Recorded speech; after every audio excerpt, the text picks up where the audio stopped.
All right, so today we are starting with a presentation about managing emotions and behaviors. This presentation is talking from the aspect of working with adults, considering self awareness and working with children and adolescents. So, as the primary caregivers, as the parent, as the clinicians, as the teachers, as the providers, as the QPs, as the whatever we want to look at in this scenario to qualify professional, just being the adult working with managing our emotions and our behaviors when it comes down to working with adolescents, children and adolescents. So, considering our self awareness and working with children and adolescents, again, I'm going to go through it. I'm Dr. Latasha McElwain. I can be reached at the websites that are listed below my name on this presentation. But this is a presentation just for managing emotions and behaviors, considering self awareness and working with uh, um, children and adolescents. Some of this also can go over into working with adults as well, just working with consumers or working with individuals, other people, other coworkers and things of that nature as well. So basically, the overview of emotions, talking about emotions. So emotions are considered conscious mental health reactions that are subjectively experienced as strong feelings that are directed towards someone or something, typically is accommodated with some physiological and behavior changes that comes along with the body, such as fear or anger. A lot of times when we're talking about our emotions, emotions are the mental state that are brought on by the excuse me, neurophysiological changes that are occurring. A lot of times we're having feelings, we're having thoughts, we're having behaviors, we're responding to things, sometimes to a degree of pleasure or a degree of displeasure. So when we're looking at it, we want to make sure that we're, thinking in terms of what emotions are. Now, when we're working with children and adolescents, we have to understand that they're having the same feelings too. With them having the same feelings, we have to be able to understand also as adults that they might not be able to articulate their feelings. They might not be able to tell us what's going on. So they may act out or they may show us emotions that, they're really sometimes, depending on what their developmental age is, they don't even have control over. And sometimes, depending on what their age is, their chronological age versus their actual, age, kind of dealing with their emotions and their development and stuff like that, they might not even know or understand that they're supposed to have a little bit more insight on that. So that's not only for them, but that's for us too. Okay. All right, so moving right along, explain examples of emotion. So we're going to explain what the examples are of emotion to kind of think about things. So I did a little bit of research. I looked at the research at University of California, Berkeley. They were talking about 27 different categories of emotion. So some of them are listed here. We're talking about different things like anger, anxiety. We're talking about boredom. We're talking about calmness. We're talking about craving. We're talking about disgust. We're talking about relief. We're talking about excitement. We're talking about fear. So there are different things that come along with what we're talking about when we talk about emotions. Okay. Sometimes there can be some horror, there can be some interesting things, could be some joy that come along with it. Next, we'll look at the this another list of emotion states that identified by some scientists that I located as well from the facial expression. So sometimes our facial expressions can tell us whether we're happy, sad, angry, disgust, um, uh, surprised, happily surprised, sadly surprised, uh, sadly fearful, sadly angry, sadly, um, uh, just the discuss and things of that nature. So we're looking at all of this, and one of the things we got to realize is that our young people might not be able to express these feelings verbally, and may show them more in action. But or might not even be able to show them when we're talking about facial expressions and things of that nature, especially some of our young people that might be dealing with some of the sensory and developmental concerns and issues. Autism is one of them I mentioned, that, they may not have a whole lot of expression to things, but they might be feeling a certain way. So a lot of times we want to be more understanding to that, not only for them, but for ourselves. So, again, the purpose of this is to talk about us being able to manage our emotions and kind of know what's going on and things of that nature as well. So, going to move right along here and talk about behaviors. We're going to talk about behaviors because behavior is basically the way we conduct ourselves, the way we respond to things, the way we interact, the way we act, pretty much, especially towards others. A good bit of the time, behaviors is a range of actions and um, mannerisms made by the individual. So it's kind of how we are responding to things, how we act about things. We kind of typically show, young people typically will show behaviors to express their true emotion. Sometimes they're able to show it, and sometimes they do have behaviors that are miscommunicated. So we have to think about that too, and how they feel versus sharing the emotion with words. That's something that's sometimes a little difficult for young people. It could also be difficult for us as adults. So we want to discuss these things, and we want to make these things kind of um, aware. We want to make ourselves aware of them. So behaviors are pretty much learned a lot of times. We start to figure out what things are as we, grow older as adults, and as young kids are coming along, and we kind of get these learned behaviors. Like you could see one thing and really have no emotion or behavior towards it if you see something, but then you might see how mom responds or how dad responds, and yeah, might be a different situation when you see that emotion or that behavior again, or it comes up again. You may have some different thoughts about it. Examples of behavior would be human behavior includes conflict, communication, um, cooperation, creativity, play, tradition, work. We also get the types of human behavior, the moral versus molecular. We're looking at the overt versus covert. We're also looking at voluntary versus involuntary, and conscious versus unconscious. So some types of behavior that we want to look at, again, going down into the rational and irrational, and just being mindful of those. So we'll go into some of those as well, just to give us a little bit more. So when we're talking about defining behaviors, so a lot of times our emotions and our behaviors, we kind of, those kind of go together for the most part. Um, if you're feeling upset, you're not going to be smiling and having a great day and da da da da da. Some people do it to get past it, but you are not going to be happy and per se boohoo crying and ooh, in a bad way. So you got to think about things like that. We have to think about matching our emotions and matching our behaviors to what's going on, and being able to manage them and cope more um, better with things. So I use this example. If you have someone that just got really upset over the fact that something happened and they're pretty frustrated, if that person is able to manage their behaviors and their emotions well, they can share, yes, I am frustrated right now, but because I feel like I need to go take a walk. I need to go, out to my car and grab something. And they will go out there and they will, calm down, get themselves together, and come back and be able to manage it appropriately, versus having a meltdown right there because they're frustrated about a situation. So we have to govern ourselves that way. And we got to think about it. Our little people are kind of the same way when it comes down to trying to figure out what reactions, we have to be that guide for them. So that's why we're doing this kind of awareness training as it comes down to our emotions and our behaviors. So when we look at behaviors, we're going to jump more into that area of stuff. We're going to talk about the overt behavior and the covert behaviors. Basically, those are behaviors. The overt is when it's openly displayed, rarely observed. Okay. The opposite of is covert. Covert is when it tends to be hidden,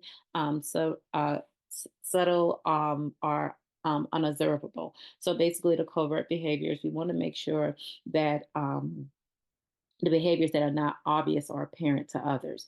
So we want to be mindful of those different things when we're talking about a lot of behaviors. We're talking about basically covert is being able to um, demonstrate self restraint and self control.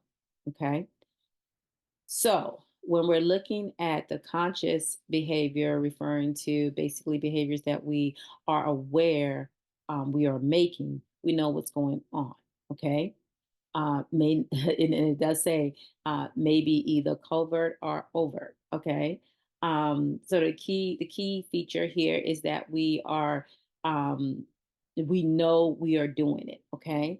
But when we look on the other side of that, at if it's conscious behavior refers to what we're doing, unconscious behavior is going to refer to the opposite, meaning that it happens without awareness. And the main thing I tell people is if I'm sleeping, then things are happening without awareness. Okay. If I'm awake, usually that's when I'm conscious and things are happening and I'm making a conscious decision to do things. Okay. So we have to be mindful of that when we are not only being aware and governing ourselves, we have to be mindful of that when we're working with younger people as well. Again, like I said, we have to be mindful that if we're looking at a 12-year-old that's operating on a 5-year-old developmental scale, we have to be mindful of that and we have to, be open to that, understanding to that, even if we're working with a 35-year-old that's working on a 12 to 14, 17-year-old developmental scale, we have to be mindful of that. For us as professionals, adults, and working in this field or any field working with children, we want to make sure that we are able to govern ourselves. And if by chance we happen to be one of those adults that tend to perform on a developmental level when it comes to a certain thing in life or a certain trigger that we get really upset and we throw a tantrum like we're 2 years old, realizing we're working in a professional setting and we are the adults, someone have to be the adult, we have to be mindful that we are governing ourselves appropriately as a 35-year-old adult versus turning into a 2-year-old adult when our 2-year-old patient is having a meltdown, we're having a meltdown right with them. So we want to be mindful of that as well. So that's why we're, like I said, doing this training just to be, on the up and up and understanding who we are and what we're doing.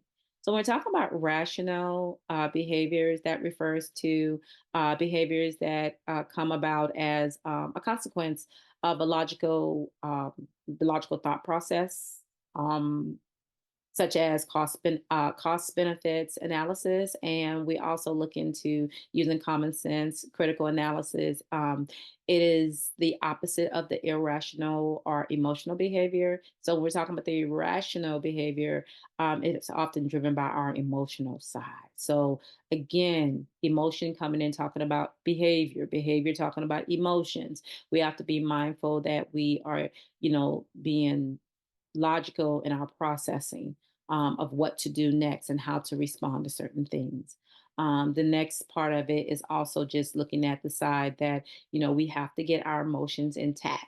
I've been doing a little bit more research talking about basically healing our inter childhood wounds, being able to go back and do a real deep delve into our childhood and figuring out what those things are that are still triggering us or as adults. We need to be mindful of those things and understand when we are performing at a level of rational or performing at a level of irrational. Basically, talking about some of our cognitive behavior therapy techniques and things that we do when we're looking at being rational and irrational. Going into defining more behaviors, voluntary and involuntary. So we're looking at voluntary behavior. Voluntary behaviors is what we're choosing to do on our own volition. We are making sure that we know what we're doing and we are doing it with, without force. We just do it. Involuntarily behaviors goes back to behaviors we cannot control. And that is something that we have to be mindful of because children will say they couldn't control themselves. Sometimes we as adults will say we couldn't control ourselves, but seriously, we have to really think about that and do a deep dive again into ourselves and understanding what behaviors are voluntary behaviors and what behaviors are involuntary behaviors. If it's something that we cannot control, then we have to be honest with ourselves and find out why we can't control it and how we can pretty much stay away from it. Because a lot of times when we're talking about involuntary behaviors that we can't control, those are behaviors that don't really meet the norm, society's norms, that could get us into different situations, different scenarios that won't be very helpful in life or effective in life. So target behaviors, when we're talking about target behaviors, we're talking about specific terms within behavior psychology, and it refers to basically behaviors that you want to address or phase out in applicable behavior. Applied behavior. So basically, the analysis will be observed after successful conditioning. So making sure that you are presenting the targeted behavior, which is, and with our kids the same thing. The targeted behavior is to be polite and sit there and be able to share with your peers and things of that nature. Same thing with us. We have targeted behaviors. When we go somewhere, we have a targeted behavior of, how we're going to respond and what we're going to do, how we're going to address things for the most part. Ethical behaviors refers to the behavior that are compelled by a person's moral framework, basically how we feel and how our beliefs and our values come into play. Those are ethical behaviors that we are making decisions on. I tell people a lot of times, if I make an ethical decision and someone says it's wrong, it's probably best for us to part company, because at that point, I know that I've done something that settles with me in my morals, and it might be something that they feel is wrong or whatever the case may be, but it's something that I agree that I was not doing anything of harm to anyone. So, we can have a difference of agreement and we can go our separate ways if need be. But if you have to work with someone and you have separate uh, beliefs and ideas about things, you would have to work through that in order to continue to be in that atmosphere. Unethical behaviors is those behaviors that are inconsistent with your moral framework. You do not feel like talking to that patient that way or doing that patient that way was the most ethical thing to do. Therefore, you have a difference of opinion. You can stay in a scenario and try to work through it, or you can definitely see your way out of it. I'm a type of person, if it comes down to ethics, I'm going to see my way out. You know, I tell people I bow out gracefully. So basically, learned behaviors are another term that comes directly from the behavior psychology, and basically that explains behaviors that emerge following behavior conditioning. So when we're talking about behavior conditioning, again, talking about when if you're going to feed a dog, they're going to saliva if they see the meat or whatever the case may be, because they've been conditioned that way. So if you see kids and every time mom comes they throw a tantrum, then you kind of realize that, okay, this is a learned behavior, that every time mom come, or every time the person that they don't want to come to get them or whatever, they're going to show a behavior, or every time it's time to do this, that, or another, they're going to just react and do something. But trying to work in a cognitive behavior standpoint, we typically try to help people work through those behaviors and make sure that they understand, what is appropriate and what would be considered inappropriate, and how to do better with those learned behaviors and trying to make a change. Just motivating them to make some changes. And we motivate ourselves to make changes when it comes to certain things. So when we're talking the pro-social behaviors, we're talking about behaviors that are taken in consideration of the interests and desire of the community, of social group. Also, that's, kind of what's going on, what that group tends to behave. You're going to actually be more pro-social in your behavior and your activities for the most part. Replacement behavior is another term for the behavior psychology, comes from behavior psychology again. Basically, it refers to conditioning behavior that replaces a poor behavior, possibly with a more adequate behavior. So instead of quitting one behavior outright, it's easier to replace it with another behavior. So if I'm not going to do this anymore, then I may do this because it gets me farther. Or let's just say, some people say it's you really to work with, sugar and honey versus working with oil and vinegar. So I will not be as abrupt and hostile about the situation. I would be more open and more supportive in the situation and figure out what's going on there. So I would replace the behavior. Um, so when it comes down to more behaviors, talking about the collective behavior is occurring when people in a large group choose to follow the uh, group's leader, which often leads to rejection or moral thinking in an individual. This right here goes into talk a little bit more about morals, collective behavior when everyone's doing the same thing. We got to make sure that we are doing things that settles with our beliefs, settles with our morals, settles with our values, settles with what we, feel that makes us an individual. So we got to be mindful of things like that. So many of our kids are still in their developmental stages. So we got to be mindful of that. When our kids are in their developmental stages, they are still dealing with a lot of different things that, that might say they might be, again, 12 years old, but operating on an 8-year old level. So we got to make sure that we're mindful of the developmental stage. Sometimes we are.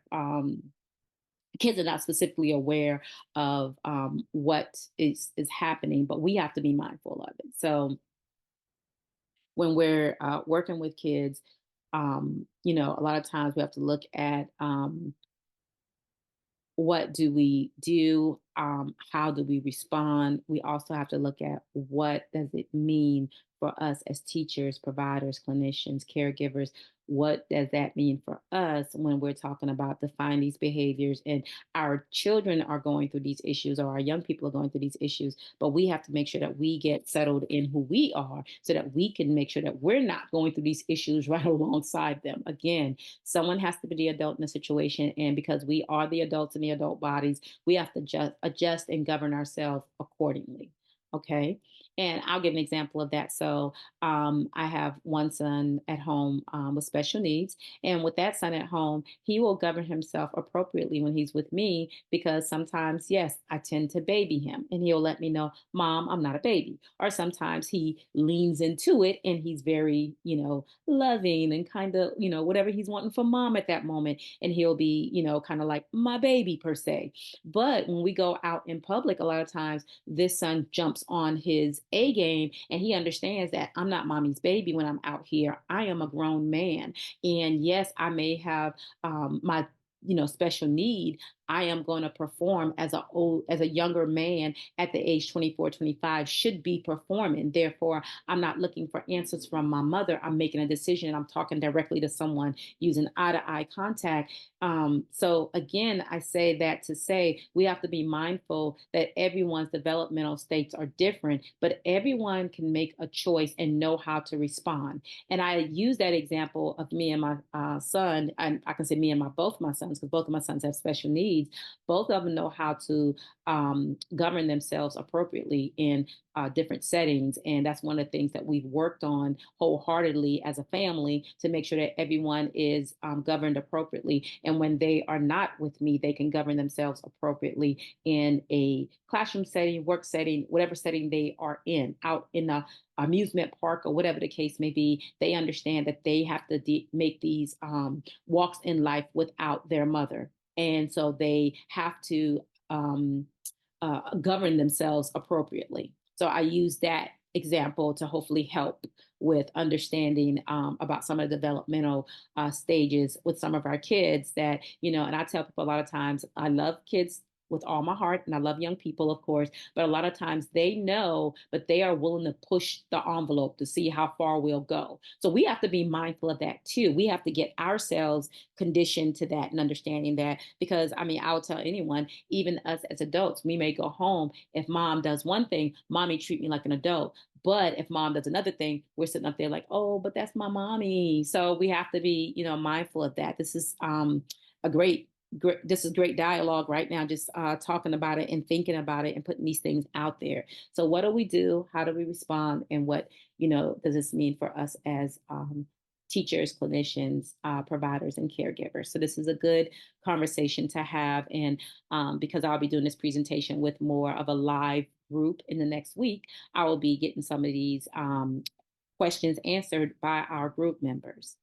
All right, so with all that being said, we're going to jump into practicing emotional self care. And the reason why we are talking about practicing emotional self care because we have to make sure that we are governing ourselves and carrying our emotions in a good place. I have done a lot of work with emotional self-care and with, just self-care in general, mental health self-care, physical self-care, physical health self-care. I've done a lot of self-care with myself in the past, I'll say 5 to 7 years, maybe 8 years now.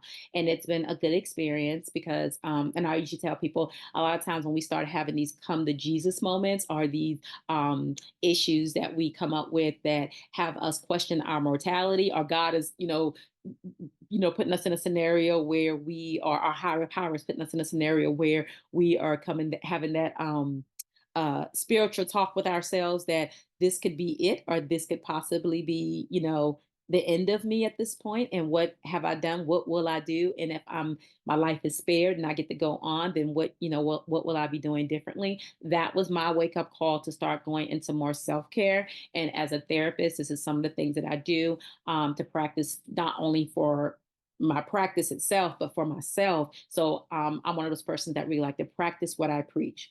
So when we're talking about practicing emotional self care, why is it important?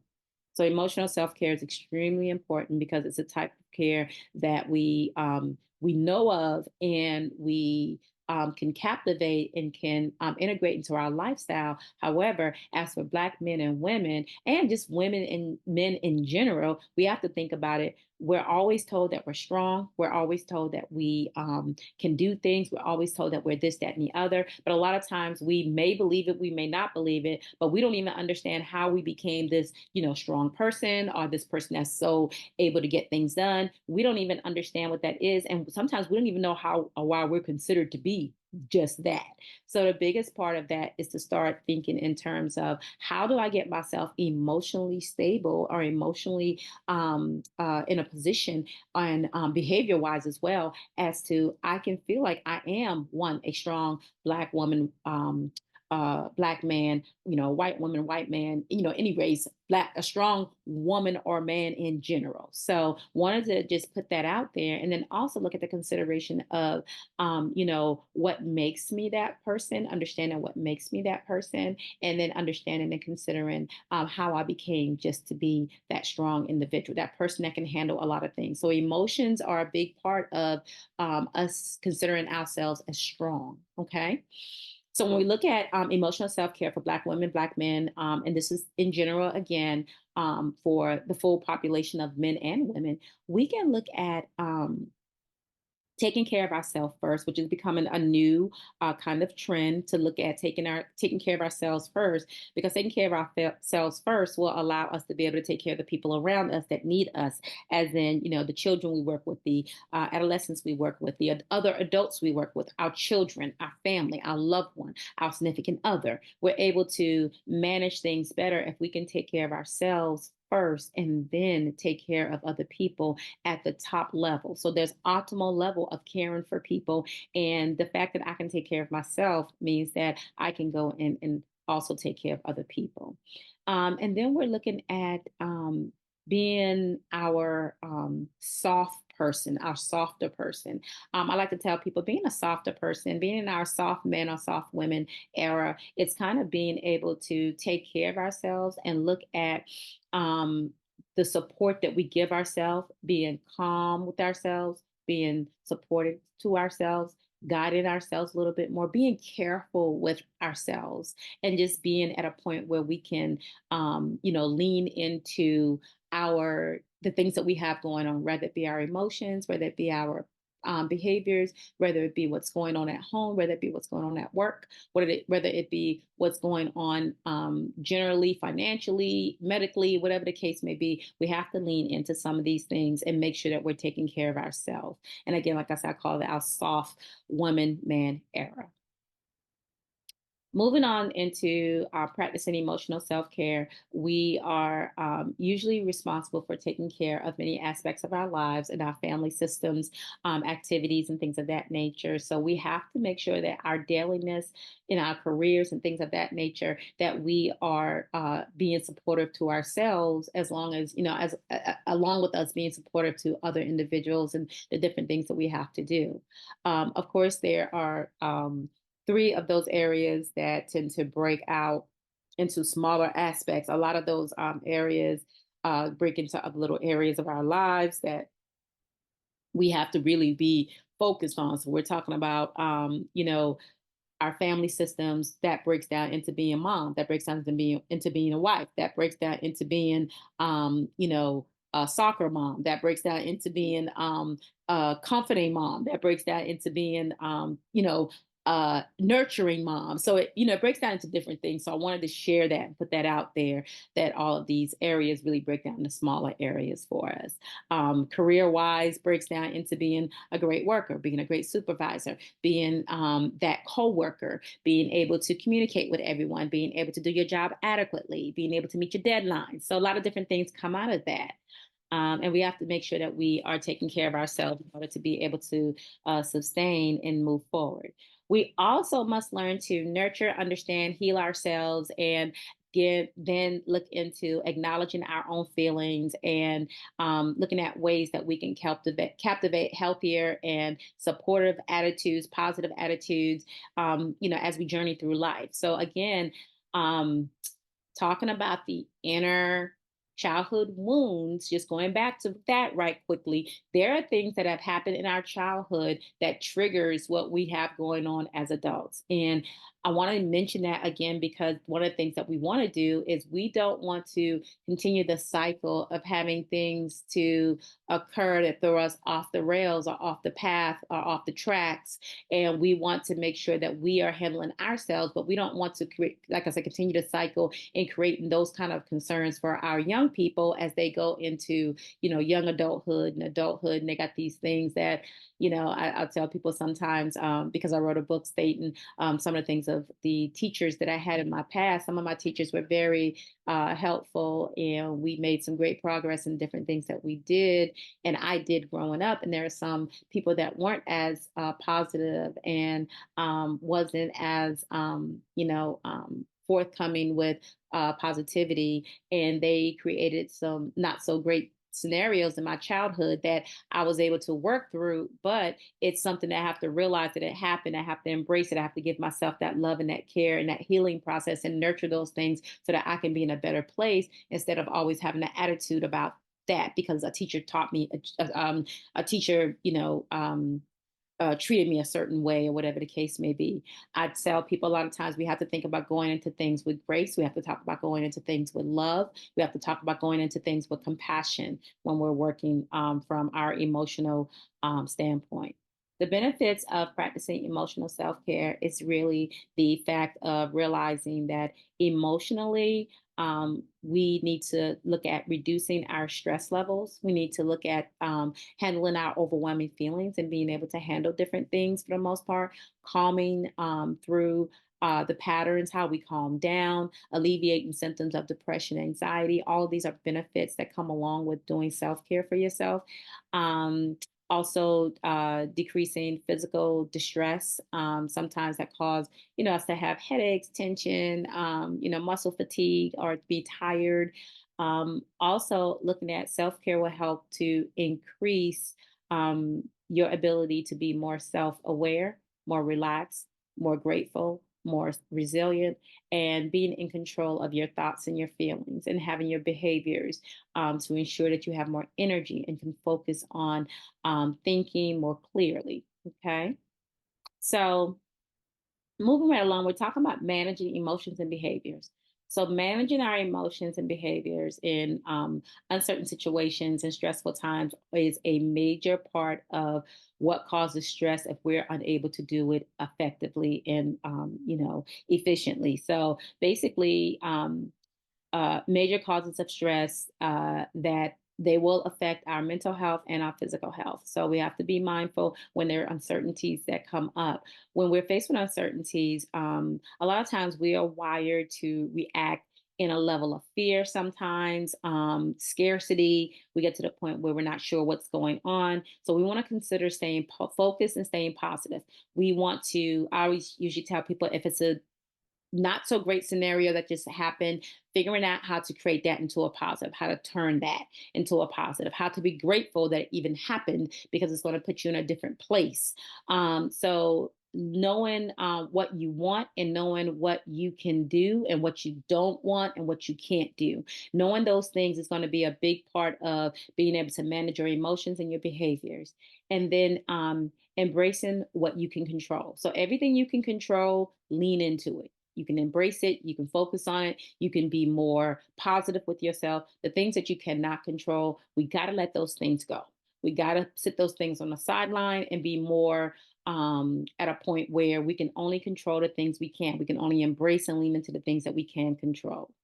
I always tell people, um, looking at things that you don't have control over is almost like banging your head into a brick wall and all you see is blood and you keep doing that. So that is pretty graphic, but it is really the idea of dealing with things you control and things you can't control. Okay. Things you can control, you understand, and you have the courage to go through and deal with them. Like it says in the serenity prayer, things you cannot control, you understand, you put an understanding with it, and you let it go as it needs to go because you cannot do anything else about it. And then we look at focus on what the matter is. We have to figure out what the matter is, and we have to focus on it. Okay, what matters in this situation? Will it matter in, I like to say, 5 days? Will it matter in 5 months? Will it matter in 5 years? Will it matter in the next 5 minutes? Maybe so. Will it matter in the next 5 days when it come up? Will it matter in the next five? I said minutes. Let's go to the next 5 hours. Will it matter? Is it that important for it to be on my mind 5 hours from now? Okay, 5 days from now, 5 months from now, 5 years from now. All right. And then not seeking perfection. So being graceful with yourself and understanding that, oh, things do happen, being compassionate with yourself. That's another one to consider when we're talking about managing our emotions and coping. Don't dwell on the problem. Don't just sit there and people tend to get into the problem. They start to, you know, just get into ruminate in the problem. Let's not do that. Let's talk about how to get this problem on the right track that it's not a problem anymore. When we know when to trust our gut, know when our gut feeling is telling us it's time to go, or we might want to, sit down and go through this a little bit more, or, think it through a little bit further. Making hasty decisions normally is something I tell people you want to be mindful of that too. Having a contingency plan. So having a plan that, okay, if this doesn't go this way, I'm going to go that way. You got to have a contingency plan, what to do next. I'm a person that has plan A through Z. If there's something that go on this way, believe me, I can definitely continue to go this way. But if something else comes up, I got a second plan. I got a third plan. I have plan A through Z. But I'm just one of those persons that do that. Everyone's not like that, but I totally get it for people who are like that. I always say you have plan A through B, and C, and some people got plans. Some people got plans A, B, and C. Some people got plans D, E, and F, and then some people got the rest of the alphabet already figured out. So, but to whom it is. Everyone have different ways of looking at that. The contingency plan. So, don't ask what if questions. So what if questions can carry you down a rabbit hole. So that's something that we want to be mindful of when we're dealing with our managing our emotions and our behaviors. Those what if questions can take you down a rabbit hole of things that could put you in a whole tizzy or a very anxiety filled situation. So I usually tell people, that's usually not something that's going to be helpful. But if it's a person who can, do the what if once and twice and then move on from that and can let go of that. And I tell people a lot of times, if you think that what if into existence, sometimes we do that too. We do think that what if into existence, when we could have just not even been dealing with the what ifs and see it for what it's worth and go forward. Stop, take a minute and just breathe. That's something that we should always take our times and do. Stop, take a minute, and just breathe. And we should take that time a lot of times to re focus ourselves, readjust the lenses for ourselves, and just slow down for a second and realize that, we're not running against anything but time a lot of times. So we got to be mindful of that. The ability to strategically manage in uncertainty is one of the most important skills that individuals can develop for themselves. One of the things you can actually start to captivate. It is in basically an increasingly uncertain environment, such as working with childhood and I'm working with children and adolescents. A lot of times we cannot figure out what's next, so we have to take a minute to really look at what's going on and say, okay, right now in this moment of uncertainty, how should I govern myself and what should I do next? And believe me, the same way you're kind of in a scenario of uncertainty, a child is in the area of uncertainty as well. So a lot of times I tell, providers and teachers and individuals that you have to have the calm mindset. A lot of times they're going to, a person, period, adult or child, is going to work with you if you're able to work with them. So if you come beside them and you talk to them calmly and you're kind of telling them to breathe or to look at you eye to eye or just breathe with me for a minute, they'll typically sometimes, a lot of times they'll calm down and they'll pull it together and they can, because they feel like you're paying attention to them and you're kind of doing that whole part of making sure that they are being heard and they're being what they have going on is important, and that's usually what the acting out or the scenario sometimes consists of, is basically showing someone that you're there for them, and that's how we kind of give off that compassion and showing them that we're there. The other thing is managing emotions and behaviors. So, with managing emotions and behaviors, we have to talk about self regulation. So, self regulation, not only for the children and the adolescents we're working with, but self regulation for ourselves. We have to be able to choose how to respond and how to react, how to be able to express our feelings, express our emotions and our thoughts appropriately. So we have to look at that and we have to look at what is triggering us and put ourselves in a scenario that we are going to respond in a way that's going to be appropriate. And I like to say this, we're going to be proud of how we responded once we're done. The other one is because people are unable to self regulate. Their emotions from birth, we have to realize that everyone, the caregiver, have to restore children and adolescents emotional balance. So we have to also balance ourselves emotionally. We have to be willing to work with our young ones in order to help them get emotionally balanced in situations as well. Another one we want to jump into is talking about the adult and adolescents who have grown up in unsupportive environments. And a lot of times during childhood, this could very well have experiences for those individuals that are there, it's more difficult for them to manage their emotions and more, they have more issues with self-regulation. So with that being said, if you are an adult that had a unsupportive environment, I'll agree that I was one of those adults that had an unsupportive environment. It's working through those inner childhood wounds to get you to a better emotional and behavior place in life so that you could move forward and move forth in your ability to be emotionally balanced, okay, and to be able to help someone else to be emotionally balanced, okay. So emotional regulation requires a lot of brain power, but we all can get to that point of making sure that we are regulating ourselves emotionally. Managing emotions and behavior strategies, remember to do deep breathing. Again, slowing down and taking those deep breaths. A lot of times when we're breathing, breathing tends to restore our emotional balance. It usually actually allows us to, it activates a part of our brain and our nervous system that helps our body to start to relax and we start to think more clearly. Or for a minute, I tell people if you're doing your deep breathing, let's not think at all. Let's just focus on our breath, our in and our out, and our relaxation of our body.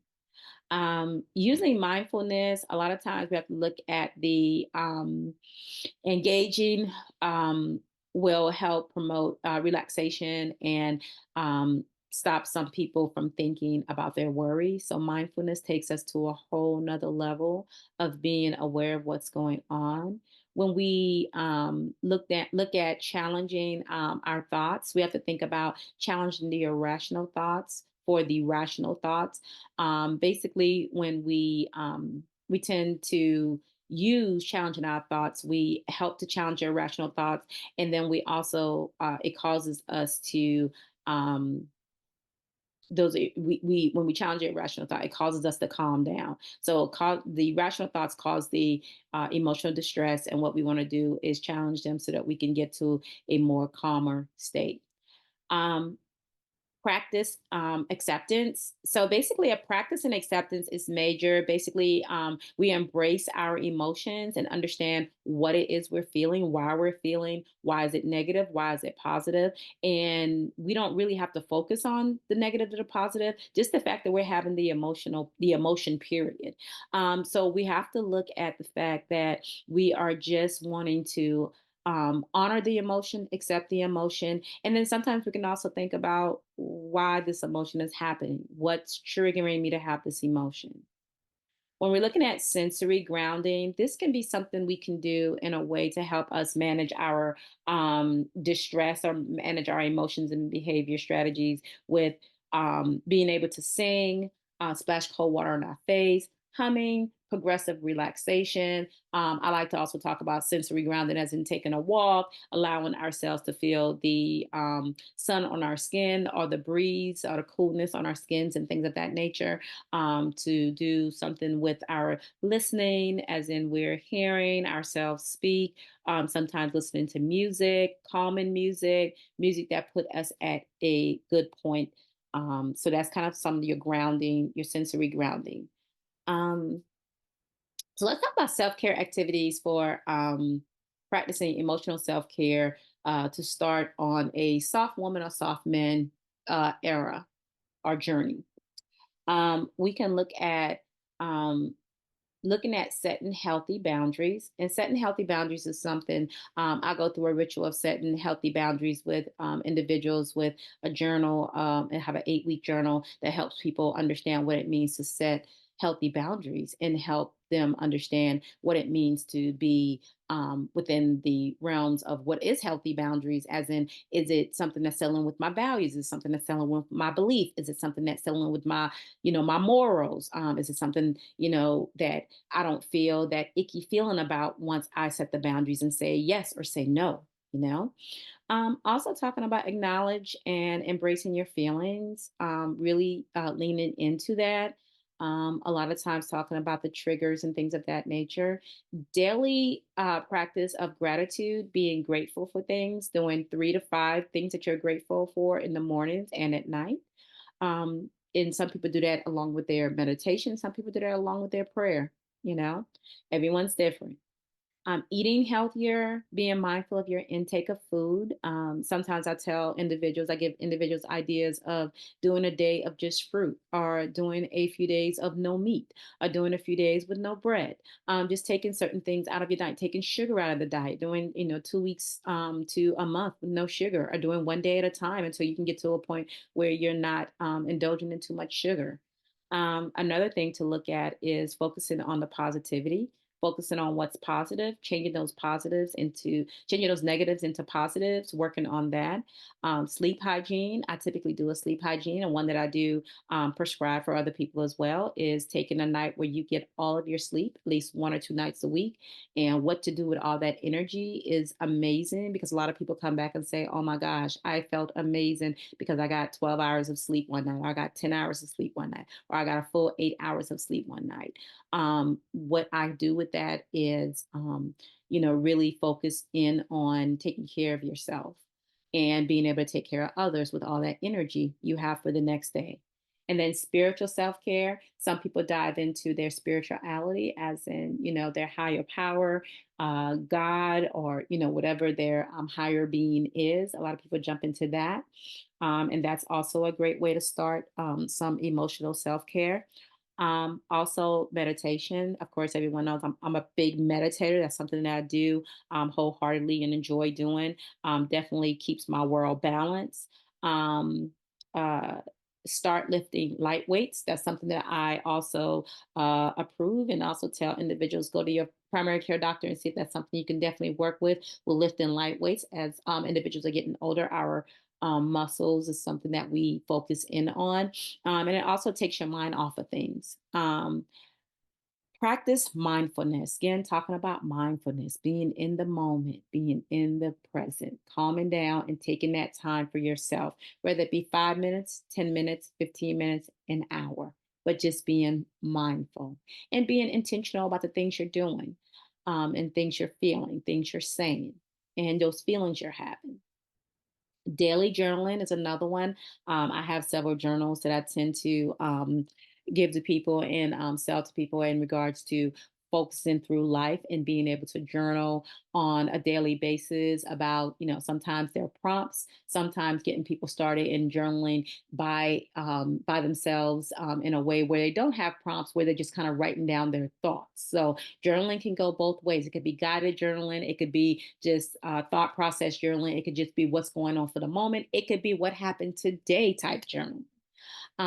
So practice prioritizing things. So prioritizing what's important, what needs to be done, and then work on relaxation activities, different activities that make you feel relaxed, whether it's taking a nap, whether it's going for a walk, whether it's taking a jog, whether it's talking on the phone for hours with a friend, a close friend, a childhood friend, a auntie or uncle, mom or dad, whatever that might be for you. Do something relaxing, something that's, and some people relax with Netflix or with TV. They just zone out for a while. I always tell people that's always good as well, but be mindful of the intake and everything else, even with podcasting and things of that nature. So when it comes down to, you can go to therapy or speak with a lay counselor.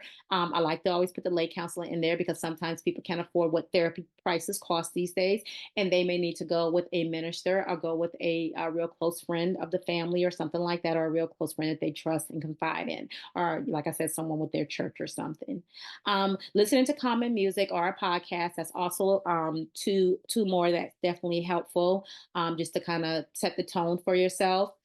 Daily readings. I am on a daily reading track myself where I'm reading at least a chapter or reading a page or two of certain books that I'm really interested in right now and having a moment to calm down. I also tend to do word searches. That's something that I like to do just to have a moment. It might take me 5, 10, 15, 20 minutes or whatever, but I like to do that. It helps me to get more into taking care of myself. Doing something you love daily, things that you love on a daily basis. I'm a person that like to go out and deal with my flowers, my plants, and make sure that they are healthy and they're growing. I have some house plants that I deal with in the winter time that I work with and try to make sure that they grow and they're healthy. Um, Make time for laughter. Watch a show, a comedian show, or watch, stand-up comedian, or your favorite show that makes you laugh on TV. Watch something like that, or get it on your Netflix or your computer, or whatever the case may be. Be gentle and careful with yourself. Focus on taking care of you, and taking care of you is a major part of, making sure that you are, when you make a mistake, that you're gentle with yourself and you're careful with yourself. When something didn't go the way you anticipated, okay, that's fine, but be gentle with yourself. And, beating ourselves up is not going to help, a lot of times in scenarios and situations. So we want to be gentle and want to be careful. Increase your self awareness with positive talk. So being able to speak positively and highly of yourself. That will also go into using affirmations. I am affirmations and talking more about that. We'll get into that a little bit later as well. So sharing hobbies is also a consideration as well, and then nurturing a passion. So something you're passionate about. I'm sorry. I said sharing hobbies, starting hobbies, excuse me. So starting a hobby, doing something that you enjoy, something you like. Some people like painting. Some people like, again, reading. Some people like learning new things. It could be a whole magnitude of things that you can do for hobbies. Some people like rock climbing. Um, Nurturing your passion, things you're passionate about. I'm passionate about dance. I enjoy different types of dance and have been practicing that for years now. Got back more into it about 3 years ago, and definitely enjoying the nurturing of fitness and dance in my life. Getting a massage. Some people can definitely go out and get a massage, and some people can buy massaging devices to help them, be more comfortable and more relaxed in their setting. Um, Talking about daily deep breath exercises. So I tell people this is something you can start on your own. You can follow a routine of deep breaths if you would like, but it's really something you can start doing on your own. You can set a timer and give yourself 5 minutes for deep breathing and see where that will lead to for you. Complete body stretches and yoga. I'm a big stretch person, so I'm into meditation and stretch. So meditation, stretching my body and making sure that I'm getting a good stretch. Do it. I do it in the mornings. I do it at night. I do it in the middle of the day. I do it to make sure that my muscles don't get too tight, also, because I've been swimming lately and I dance a lot and I walk a lot. So I want to make sure my muscles are nice and limber and I'm keeping things where I'm not getting so sore and stiff that I cannot move. So that's another thing that helps me emotionally take care of myself. Practicing the art of axing, and I'm also say practicing the art of being quiet. Those are two things that are very helpful. Practicing the art of helping is if I need help, I'm going to ask for help.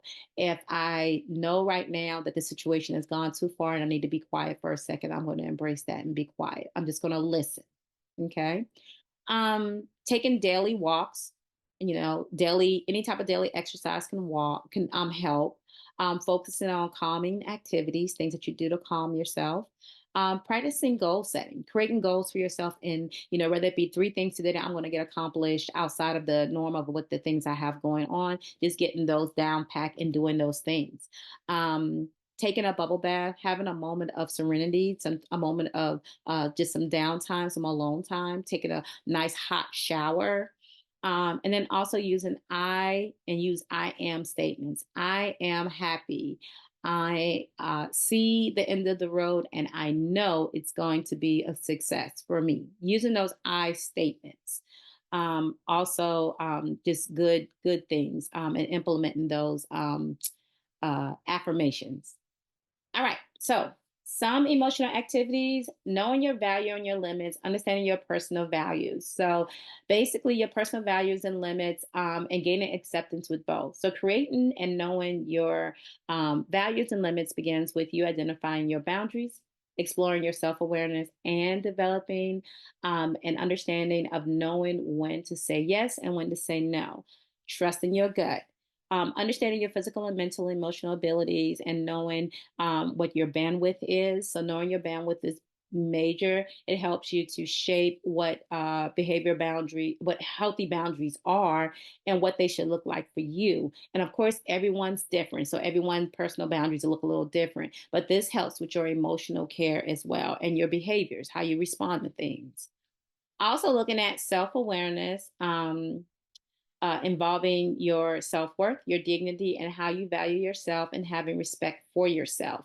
So, your confidence will also be helpful in successfully knowing your values and limits, being able to say yes or no comfortably. And be comfortable in your skin when you're saying. And the key is to respect yourself and develop confidence in yourself, and have that confidence for others that they'll be able to respect you and you're respecting them as well. So self-love and self-love affirmation, starting I love myself daily. That's also another activity that can be done. Looking at gratitude journaling is something you can do in the morning or at bedtime. You can do it once or you can do it twice. It's up to you. Allowing yourself 5 to 10 minutes to explore and write down 5 things or 3 things that you are grateful for on a daily basis.